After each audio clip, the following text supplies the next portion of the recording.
About 10 years ago, I joined this group for socially anxious people. There was mostly men in the group. And I remember we did a lot of reading, a lot of, there's just a lot of research on what social anxiety is, where it comes from, where it stems from, and what you can do to help alleviate that anxiety.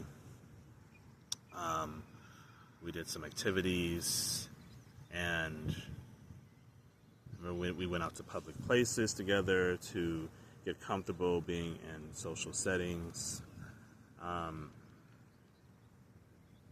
It was somewhat helpful, but I don't know if there's any amount of therapy you can take to alleviate or to completely get rid of your anxiety, if that's even possible. I remember talking to a couple of friends about it, is it possible to be 100% free of anxiety? And I think we both intuitively, we all knew that, nothing's 100%, but, we can always strive towards being better and, overcoming the anxiety. And so, I eventually left that group, but what I learned from it is there's no magic pill you can take. There's not enough medication or therapy that you can take to really overcome that anxiety. The best thing I've done is just taken action, and it's what some psychologists may call exposure therapy, which is basically just facing the fear at the root of it. You can read as many books as you want to. You can watch as many videos about how to overcome anxiety, how to overcome all these fears. Those are all passive forms of learning, as opposed to just taking action. So the biggest shift I've had in overcoming my anxiety is just doing things scared. Just taking action. Exposing myself to whatever that thing is that I'm afraid of doing. For me, at some point it was making these videos. I used to have a high amount of anxiety just to kind of get in front of a camera or even speaking in front of a crowd. That's something I always avoided doing. And I realized, okay, I just have to get comfortable doing it, And it does get easier.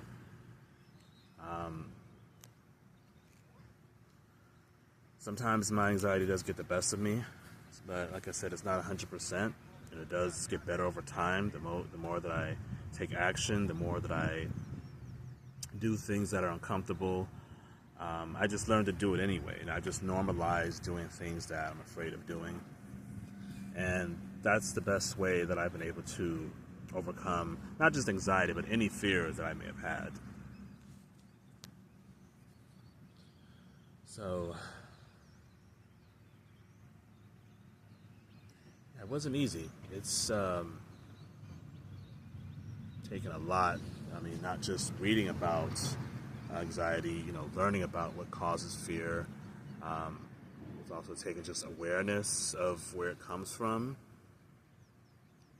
and awareness of the thought patterns behind the fears, behind anxiety, and eventually mustering up the courage to face those fears. I used to have fears of being in very crowded spaces, large gatherings, large parties of, let's say, 50 to 100 people. I usually would shy away from those events, so I would go to in a corner somewhere. I didn't like being in the center of all of that interaction. So, and at the time, I didn't have very great social skills, and I was very conflict avoidant, and yeah, things like small talk I was not very good at. So yeah, I just had a lack of social skills. But I've slowly overcome that, just putting myself out there, making small interactions here and there. And I eventually overcome that fear of socializing and being in social events and things like that, just kind of just putting myself out there more. And there's still a mild level of fear, but it's not as great as it used to be. The more I kind of expose myself to more people and more social settings, and although I enjoy my solitude, I do, just for myself, need to make sure that I'm interacting with people and socializing. I think it's one thing to do it online, but I want to make an effort to do it in person too. And I do think it makes a difference when you're communicating over text as opposed to having like real face-to-face interaction. I mean, the next best thing over text would be, I guess, like voice calls and then face calls, and then in-person interaction is always best. I think it's a huge difference. I remember having friends where we only texted each other. We didn't really, we met up, but I feel like we texted more than we actually met up in real life. So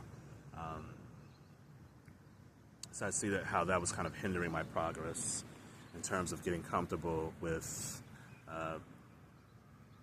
just being around people. I remember I used to play a lot of video games because of that. Because with video games, you're plugged into your own reality. You have your gamer friends, and there's no reason to go outside. There's no reason to interact. There's no reason to even make friends in the real world because you have your online community. And so then when I eventually went out or I got invited to certain places, it made sense why I was so socially awkward, because I wasn't used to being out, So video games was my life. It covered up a lot. And that's why over the years I became like socially inept and awkward. So I had to I eventually got rid of my video games like a couple of years ago, and that forced me to actually get out and go to the gym and get out in nature and work on all those social skills and stuff like that. So a lot of good has come from selling not just the video games but also the TV, because the only reason I had a TV was to play video games. I didn't really watch a lot of TV. I might have watched some anime here and there, but I wasn't like a huge TV person. So when someone bring up certain shows, I'm like, I don't know what that is. Like, I didn't watch TV like that. Like, Game of Thrones was a popular one. I didn't watch that. It's not that I didn't like it. I just never really went on my way to see what it was about. But I would say the anxiety part is, let's say it used to be like at a 7 or 8 when I'm in social settings, so now it's more down to like I've gotten it down to like a 3 if I had to, on a scale of 1 through 10, like 10 being the highest. So I don't have the same level of fear as I used to in certain social settings and just in general. It's like I said, I've normalized facing things, normalized addressing things or addressing people. I wouldn't even say I'm confrontational, but I just try to just have an honest conversation with people. If there's a problem that I have, I try to address it, right then and there, instead of letting it fester and grow and feeling all this resentment. I'm kind of done with going to bed feeling resentful about people. So I've normalized just addressing people, at the time that they need to be addressed. And I've become just a man of integrity, meaning doing what's right even when people are not looking. Like, I'm not really inviting any gossip. Like, I've kind of shut that down. Like, I used to entertain a lot of gossip and negativity, and I've learned to just shut it down. I used to just avoid those people, but now I've had to tell them straight up, listen, I don't have time for that. So people know not to come with me on that. So I don't think we even need to be confrontational. It's just having an honest conversation and saying, hey, you know what? I like you, but I didn't agree with what you did. When you did this, I felt disrespected. I didn't really like that joke you made. I think we just need to just have an honest conversation and, clearly communicate what our issues are. And that way we won't have all this resentment about people, I don't talk behind people's backs. And if there's anyone that tries to talk about, anybody that tries to bring me gossip, I'm able to just let those people know that I don't agree with that. So I've overcome a lot, and every day I'm just challenging myself. And even today I had a situation where I was supposed to get some money, and it's been well over a month since I should have gotten it, and I had to take legal action on it. I didn't really want to, because I don't really like dealing with courts and things like that, but I was willing to fight for it. You got to fight. You got to fight for what you want or what you deserve. Something years ago, I probably would not have done it. I would have just let it slide. I'm like, no, I've let it slide for too long. I'm really exhausted with letting things slide at this point in my life. I'm exhausted with giving people grace and trying to be nice about things. I'm just exhausted with it. I'm way too exhausted. I don't have anything left. So, but yeah, I definitely feel like I have a lot more respect for myself because I've been speaking up on things, not letting things slide. So,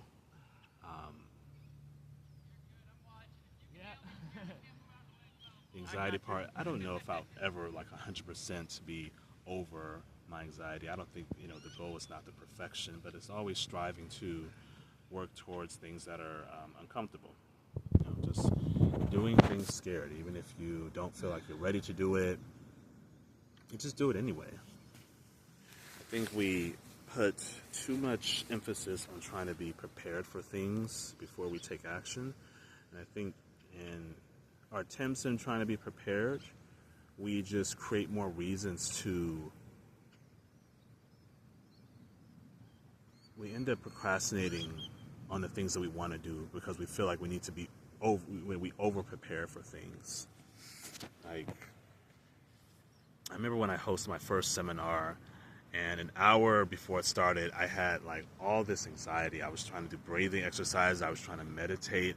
I was trying to calm myself before the seminar started, and I don't know if that helped. I was thinking about it the whole time, and at the end of the day, the seminar turned out great. It was a men's seminar. It lasted I think almost 5 hours, so I got a lot of good feedback. But in the middle of it, I was really going through it, worried about what the people on the call would think of me. All those feelings came up, but I'm glad I did it at the end of the day. I haven't hosted that men's seminar since, but I'll have to push myself to do it because I do want to get comfortable with hosting more seminars.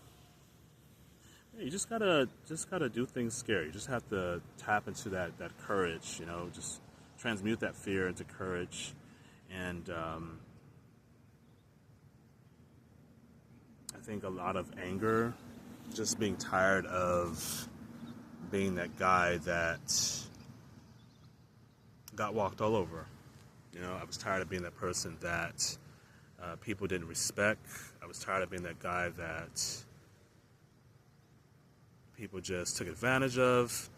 I mean, you get what you allow. I'm trying to get off of that victim mentality. Like you have to respect yourself first and teach people how to treat you.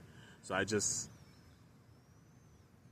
just way too tolerant of things, and I was very desperate for friendship, desperate for love.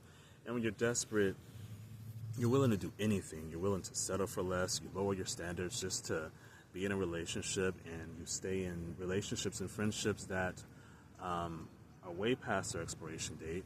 So there's nothing wrong with having friends, but you need to have standards for yourself. You gotta be able to set boundaries and let people know where you begin and where you end.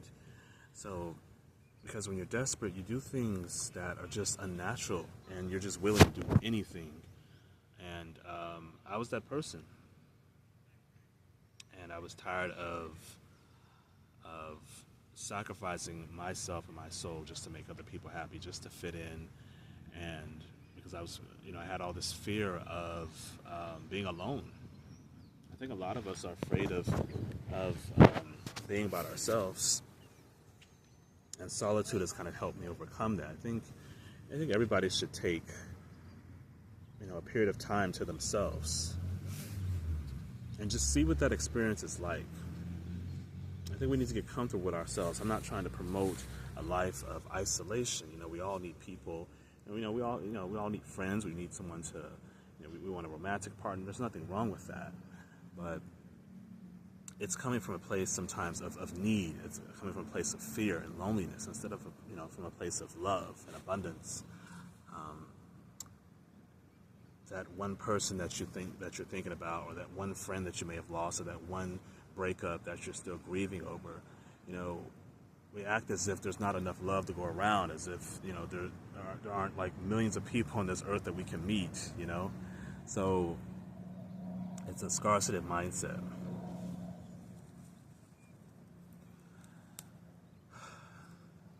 And so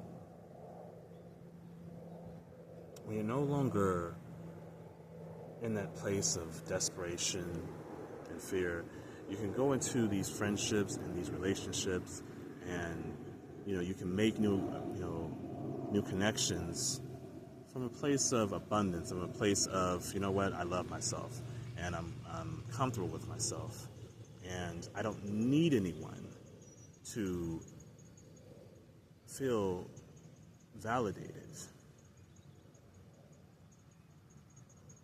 You'll no longer go into these relationships from a needy place. And that's usually how we end up alone anyway, because we're so afraid of losing people that we end up doing things that end up causing those people, that push those people out of our lives, because we're like, it's a different type of energy that you're on. It's a different frequency. Instead of going into a relationship feeling abundant, feeling whole, and just going into it wanting to add to that relationship. You're going to it from a place of, I am fulfilled, I love myself.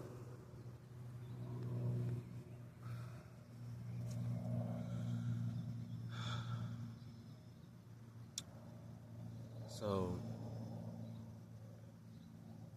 we can get over these fears.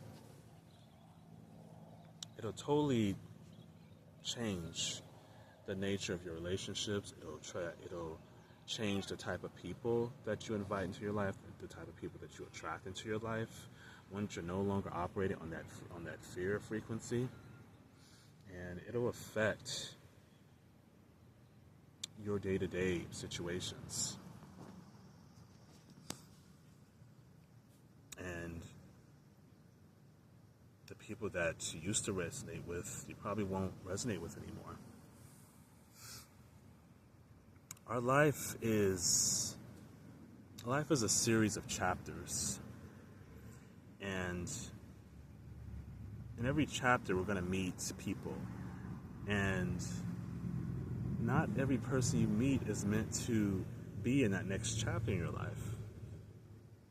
Not every person you meet is going to become your friend, and not everybody that you call a friend today is going to be your friend a year from now, 5 years from now, 10 years from now. You know,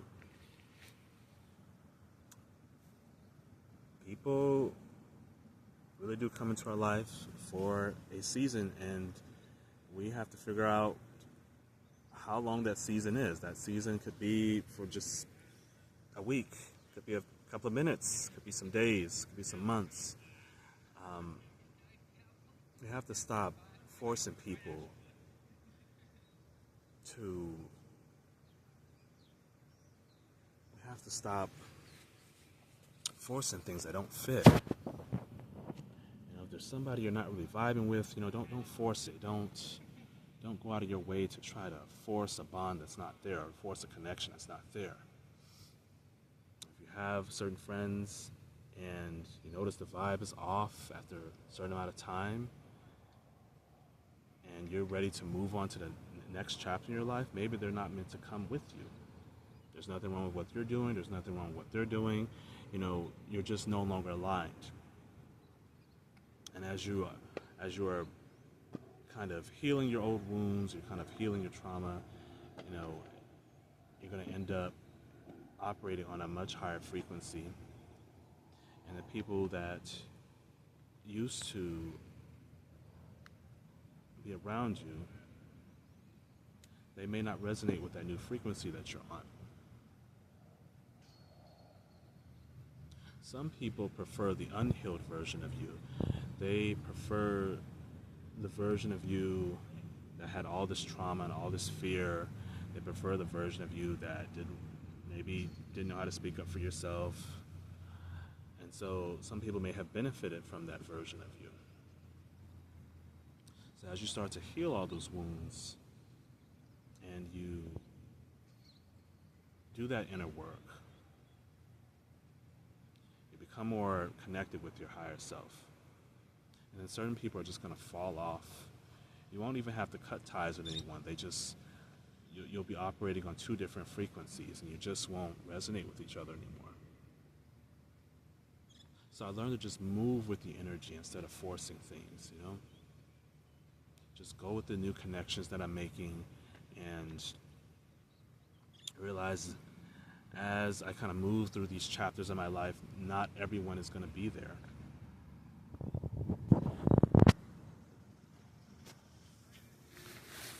Sometimes the universe is trying to propel you to the next chapter in your life, but you can't do it because you're holding on to old things that are not meant to come with you. Not everything is meant to come with you into the next phase of your life. There are going to be people we meet throughout life. They're going to teach us little lessons. Life is just a series of chapters and lessons, and some people come in our lives just to teach us a lesson. Even the relationships that we end, the friendships that we have, there could be a lesson to learn. If you notice, there are certain types of people in your life, or there are certain types of people that you're attracting. If you're noticing certain patterns in your life that keep showing up, there's a lesson there that you need to learn. And when you learn that lesson, maybe those people will no longer be in your life. Some people come into our life just to teach us a certain lesson. And once you learn that lesson, you'll stop attracting those types of people. So notice what's going on in your day-to-day. Notice what type of people are you gravitating towards, or what type of people are gravitating towards you? What type of interactions you're having? Are you having positive, interactions? Are they negative? Are they full of gossip? Are they in negativity? What type of conversations are you having? And if you're noticing a trend, then there's a lesson to be learned from that.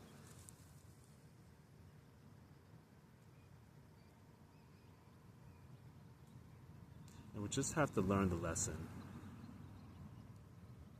Because I think we put too much care and worry when we either get rejected by someone, or certain people don't accept us.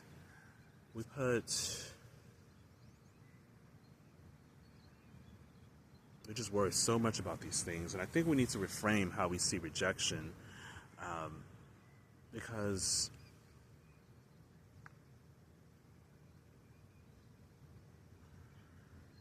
you attract what you are, you know, and so you're not going to vibe with everybody because everybody's vibrating on a different frequency.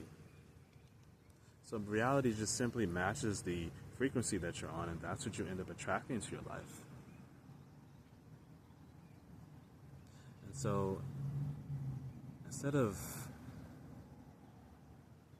seeing, instead of thinking people are rejecting you, just think of it as a realignment. You're embodying a new energy, and certain people may not resonate with that anymore. Maybe people resonate with the old version of you, the version of you that they met 5 years ago, and this newer version of you they may not resonate with anymore. It may have nothing to do with you.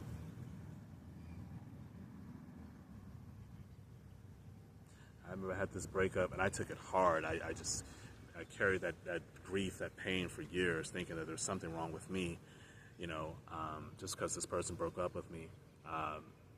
I really took it to heart. Like, I must be broken. There's something wrong with me. And we really have to reframe how we see rejection and stop seeing it as rejection in the first place.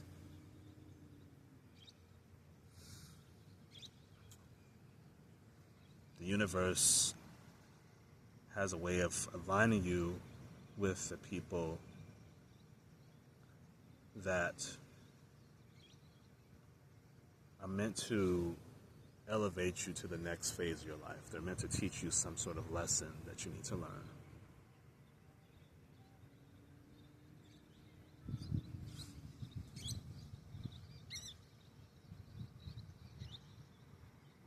So, every situation that you're in right now, every situation that you're dealing with, it's hard in the moment when you're going through things, times are hard right now. Even I'm struggling a little bit, but I'm still trying to find the lesson. And in the moment, it's hard to see things that way when you're really going through it and times are hard. It's hard in the moment. There's a situation that happened last night that I was starting to feel a little hopeless about, but I had to kind of, I had to learn to ground myself more. I don't think that way the majority of the time. There was a time where I did have this sense of hopelessness and fear, and that was the majority of those are the emotions I was embodying the most. And I feel like now, for the most part, I'm pretty calm about situations. I'm not going throughout my day fearful.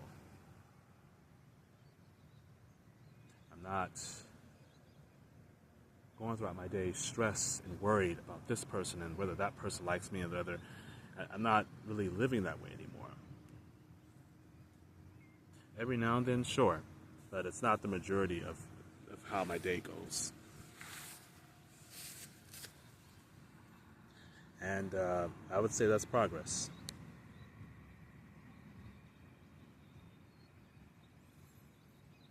So I'm really happy with where I am now today and everything I've overcome. New levels, new devils. Every time I learn a lesson, there's more lessons to come. There are new challenges I need to face. And so I no longer feel like my life is stagnant. And if your life is stagnant, you're probably living life too comfortably. You're not really challenging yourself. You're not pushing yourself. You're not facing fears. You're just staying in this comfortable little bubble. And so I think we just have to kind of challenge ourselves more. Do things outside of our comfort zone.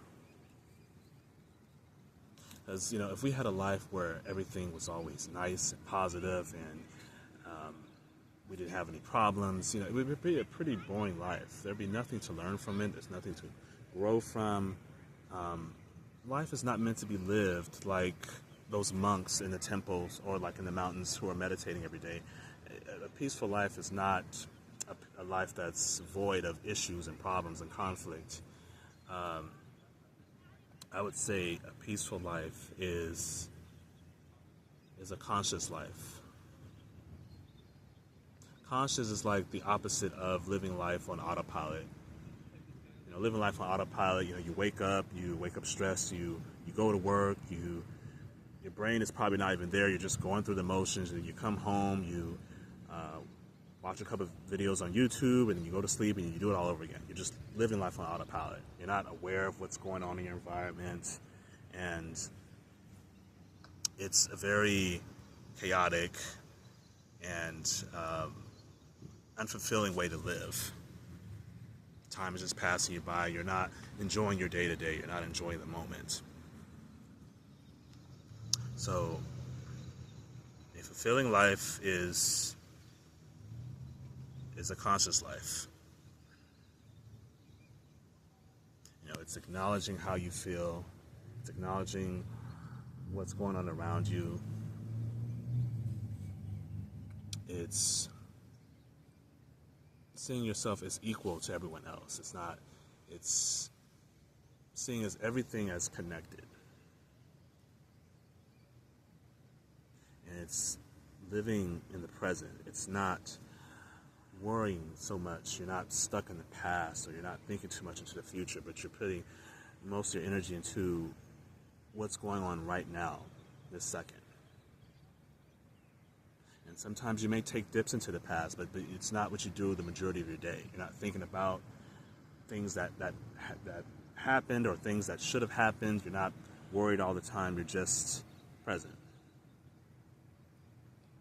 You still have issues, you still have problems, you still deal with things, there's still going to be struggle, there's still going to be conflict, you know, there might even still be some suffering, you know, it's just part of life. And it's being yourself at all times.